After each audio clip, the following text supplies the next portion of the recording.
It seems the pace of change is fast and furious. If I have a story about some new technology, sometimes I think I'd better run it right away because next week it might be out of date.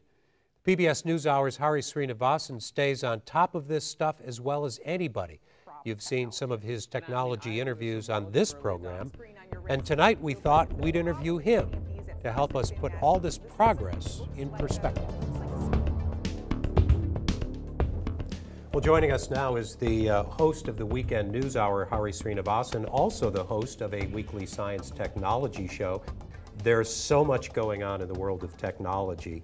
I get the sense that the pace of change in terms of technology is just so fast. Is that just my impression, or do you get the sense that the pace of change is really going fast? I think our perception of the pace of change is fast. You know, there's very smart folks like Bill Gates and others who say that we have a tendency to overestimate the impact of change in the short term and underestimate the impact of it in the long run, right? So when we start making predictions of what life will be like 5 years from now, 10 years from now, inevitably we say, oh, well, we're going to have cars that fly. We'll be colonizing Mars. That's not necessarily the case. But if 25 years ago you told somebody you could have a phone in your hand, but you'd have to charge it once a night, people say, no, I'm perfectly good with a landline. Now, that entire cultural ethos about what communication is, what connectivity is, has totally changed just in a matter of our lifetime. I think the pace is changing, but I think we're also far more attuned to what's happening. When Orville and Wilbur Wright started making their first flights, the news of that flight took quite some time to get out. Now it's a tweet away. You mentioned phones and smartphones, which are incredibly smart. It seems to me that so much of our lives and our relationships and work and everything is going into that one little device. Yeah, you know, sometimes I think that the smartphone has essentially started to outsource big chunks of our brain. I grew up still having to remember my home phone number, right? Where my mom worked, where my dad worked, what their phone numbers was, because as a child I was trained, you got to know these phone numbers. I honestly have trouble remembering anybody's phone number. I know mine, but I've had the same phone number for, I don't know, a dozen years. But now it's all names, right? Every kid in school, they just scroll up on their phones, click mom, click dad, click work, click home, and that's it. So there are parts of our brain that used to work at different things that I think now our phones are essentially doing. A lot of people don't necessarily have to learn how to spell anymore because there's spell check in almost every application, including an email, including a phone. A lot of people have, well, I guess of a certain generation, have never even cracked open an encyclopedia because Wikipedia is right in their hand, right? So you don't need to remember the circumference of the Earth or the speed of light anymore because you're one Google click away. What's the speed of light? What's the circumference of the Earth? And there's the answer. And the other thing about this is that people are being able to keep track, not just of phone numbers and work numbers, but of their blood sugar level, of their heartbeat. So much of this stuff is beyond just every day, but the innovations and the ability to keep track of ourselves and our internal workings is just amazing to me. It is. You know, I did a story on body quantification about a year ago, and since then I took the plunge and got a semi-smartwatch. And I did it primarily to try to improve my sleep habits.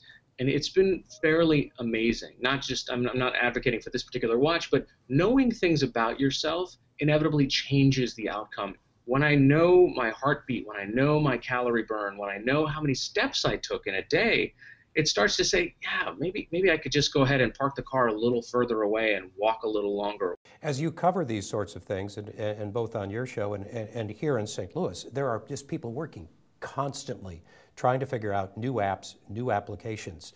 We used to think of, Thomas Edison as inventing machines, but it does seem that there's kind of a new era of invention going on. Yeah, just yesterday I was at a company in Portland, Oregon, and I saw a model of something. It was a turbine that sits inside of a water pipeline, and I said, wow, this is really a nice model. And I said, my instinct now is to ask, did you 3D print that? And he said, yeah, of course. Right? I mean, the idea used to be to have a full-scale prototype or some sort of model. You had to have the design specs, most likely ship it to Taiwan or China where they would print something out and weeks later it would show back up to you.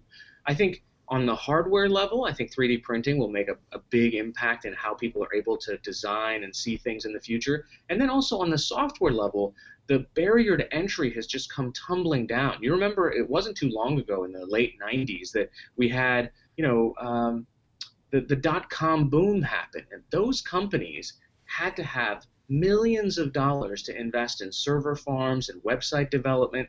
Now, with a credit card, you could sit there in your office and start a pretty good-sized web company. You could have somebody else design it for you relatively inexpensively. You can push your, all your server traffic off to the Amazon cloud. I mean, the barrier to entry is so low that a couple of people sitting somewhere, not necessarily in St. Louis, perhaps interconnected around the world, can build something that we haven't dreamt of. And I think that's kind of exciting.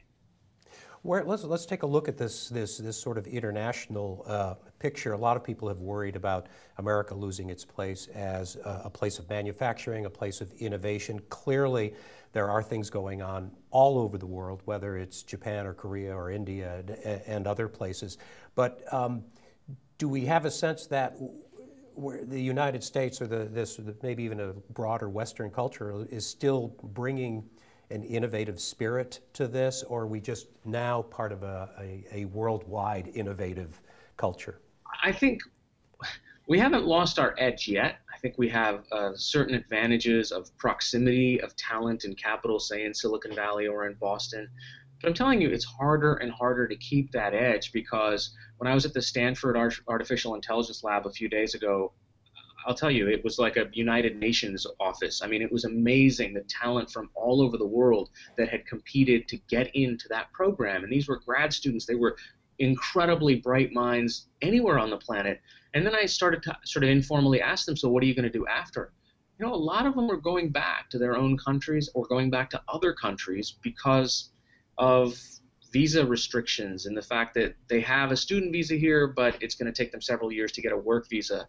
And that's one of those, incredibly tiny anecdotes. And I know when you talk about immigration and when you talk about policy, it gets very complicated. But when you start to see the talent that assembled in a room that's all going to go to other countries and build possibly the next big thing, that's a little scary. And that's where I think we have the potential to lose that edge. Again, still, they all want to come here to learn. They all wish they could stay in Palo Alto because the venture capitalist is down the road and a big tech company is over here. But they're willing to go back and become sort of kings of their castles in whatever country they came from. One more question, and this sort of combines your jobs as both covering U.S. politics and policy and science and technology. What about this sense of the anti-science backlash that people talk about? Is that overblown as maybe a political campaign issue, or is it a very real thing? I think it is real, and I think the Pew numbers that came out recently end up adding some credence to that, because what they showed was this giant gap between where U.S. adults feel on a certain issue and where scientists feel on the same issue, right? So it is some percentage of U.S. adults say, for example, 50% say humans are responsible for climate change. 87% of climate scientists or scientists say that, right? But then you also see the gaps in genetically modified foods, and you see the gaps in vaccines. And I mean, there are active campaigns underway from different interests, and neither good nor bad, that actually inundate people with so much information that sometimes they don't know who to trust. And sometimes, it's relatively easy to poke doubt in the scientific method, because ultimately, you could say that there's not a scientist on the planet that will say gravity works 100% of the time. If I drop this apple, it will definitely fall. It is not certifiable 99.9% with a bar over it. We're pretty certain, but we won't say it's absolute, right? That's just the way science is. And they're open to the idea that someone can come in and disprove this theory of gravity or this fact. So I think that there is some validity to the idea that we are collectively making decisions that are not science-based. That's not science's fault. I think that's our own fault for not trusting what we learn in school or changing what we learn in school so that it fits our personal belief system instead of a fact-based one. And I imagine in the early 20th century, there were people that were saying man was not meant to fly, and there's no way this should really work. But still, it strikes me, Hari, that we live in as exciting a time as those folks did when people were starting to fly. Absolutely. I think it's an even more exciting time because we're so interconnected and we can actually witness these changes happening, right? I am, half a click away, or literally it's finding me when there's an interesting scientific breakthrough somewhere else on the planet, or there's an archaeological dig that shows you that something was found from 40,000 years ago, or there's a planetary scientist who's discovered a perfect world somewhere. I mean, all this stuff, the information is flying back and forth so fast that if we choose to have our antenna tuned to that, it's an amazing time to be alive. And covering this stuff is steady work for us then. Yeah, that's right. I don't think the future is getting old. Thanks. Hari Sreenivasan from the PBS NewsHour. Thanks for joining us. Thank you. Appreciate it.